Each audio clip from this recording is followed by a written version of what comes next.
purchasing power.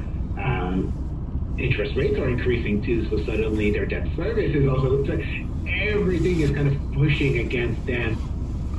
In Vancouver, pump prices went up another 7 cents a liter overnight after 14 cents of increases earlier in the week. Some stations in the lower mainland area are now selling gas for over $2 a liter. It's 8:36, breaking news when it happens. Our next scheduled news at 9. I'm Tony King. Cloudy and windy today, chance of some more snow. We'll get a high of -4, mostly cloudy and -11 overnight. And then the weekend looks pretty darn good. Enjoy it. Saturday, mostly sunny, high -1. Sunday, sunshine and a high of +2. We do start to see things look a little, as we head towards the midweek anyway, a little colder with some more snow in the forecast. Right now, though, in Calgary, we're at -10. With that wind chill, feels like -17.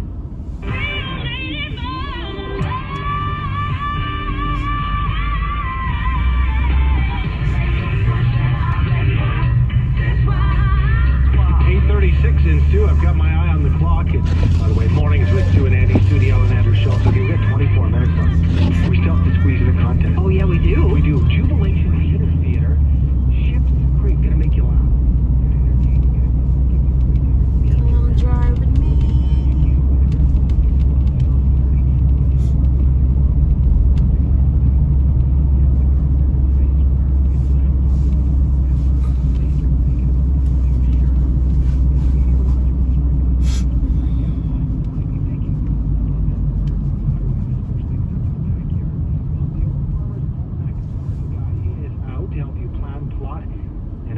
Plant your garden, but in the meantime, it's kind of like that pipe dream and good reading for a cold weekend ahead. We'll break that down for you coming up just after a business. 8:37 helicopter traffic time. It's brought to you by Truman, building Calgary's best, featuring the Arcola of Spring Willow, luxury Southwest townhomes from the mid-500s. Visit trumanhomes.com/Arcola. Live better, live Truman. Well, despite road conditions, we're actually starting to see a nice wind down on many of your major routes around the city. Still want to watch out for reduced lane definition and also for icy sections around bridge decks, exit ramps, intersections, and hills.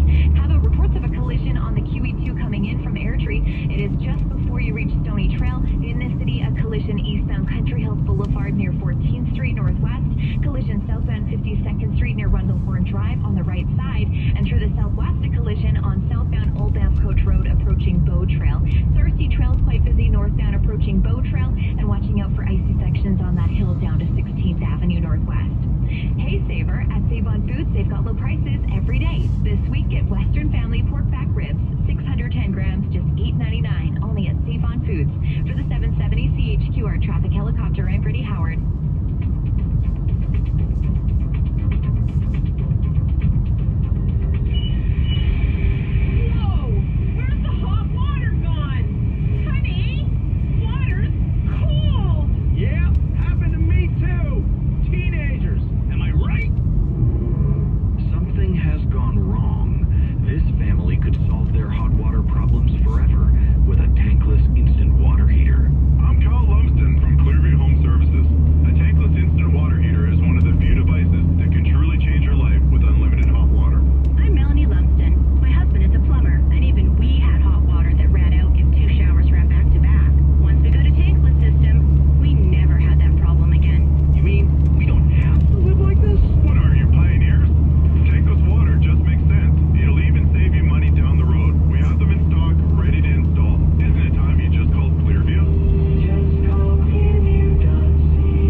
Of the Popowich Carmelli Advisory Group, CIBC Wood Gundy. Happy Friday to you, Dave.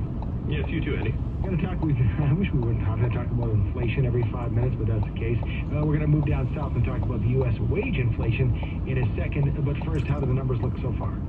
Well, there's still the markets are still under pressure here. The Canadian market hanging in a little better because of our materials, gold, and energy exposure. TSX up 12 points, 21,263. The Dow down 452. Andy at 33,340. Got oil up $5.83 at $113.50 a barrel. Western Canadian Select last trade $100.30. That's up $3.73. Natural gas up 22 cents to $4.95. The Canadian dollar's down 56 basis points to 78.30. And gold's up $23 to 19.59 U.S. an ounce.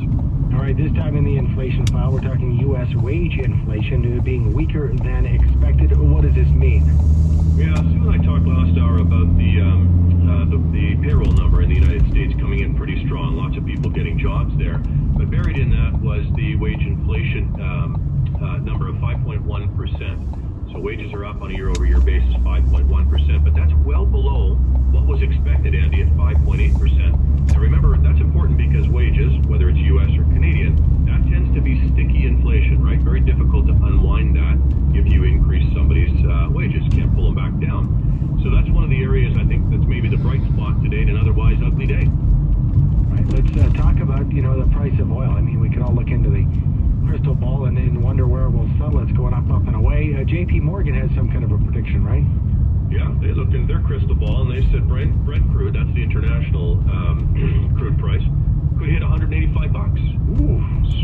Yeah, that's right. That's a long way from here. Now, what they're saying is currently about 66% of Russian oil is struggling to find buyers. And so their forecast right now is that the second quarter average Brent price is $110. Q3 is $100. Fourth quarter of this year, it's dropping to $90. Now, that assumes Iranian oil back to the market. We don't get Iranian oil back to the market. They still see, they see about $5 higher on each of those prices. So the trend in their particular case is still down, but those are still pretty high prices. All right, we'll leave it there for time. Have a great Friday and a great weekend, Ed. Thanks, Eddie. And that's a look at your business. Mornings with Sue and Andy, brought to you by Wolf Willow. Affordable riverside living with homes starting from the 210. Visit live@wolfwillow.ca.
I mean, it's so important to get the kids involved. You know, it's not just for, you know, their little hands to be helpers, but it's also to teach them and give them that lifelong passion for gardening. You know, it's so important to give them those tips and those tools now, so as they grow, they want to do it for themselves when they grow up and have kids of their own, have houses of their own. I have 2 young children myself, and they love coming out and helping. You know, they're not always the best helpers, but they love getting their hands in the dirt, putting bolts in, you know, after I've dug the holes.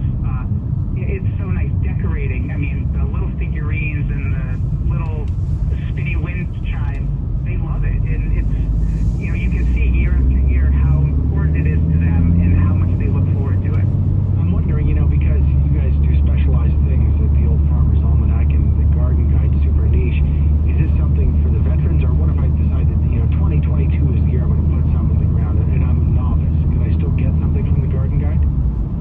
It's a great question, Andy. Yeah, I think it's for everybody. You know, I think people who have been gardening for decades will get some interesting tips of things they haven't tried. But for the people who are just starting out, you know, I'm you know, also have been new to gardening over the last 4 or 5 years, and I found so many great tips in here that could really help, you know, me try new things, not let me get discouraged when things don't work out. You know, gardening is so much about trial and error that it's so important to, you know, have those tips, and really anybody could get something from this and put it into their yard. 100%. There's so much information with the Garden Guide itself, the physical Garden Guide, but on Facebook, Instagram, Pinterest, and Twitter. We're grateful for your time this morning. Thank you so much for joining us, Tim.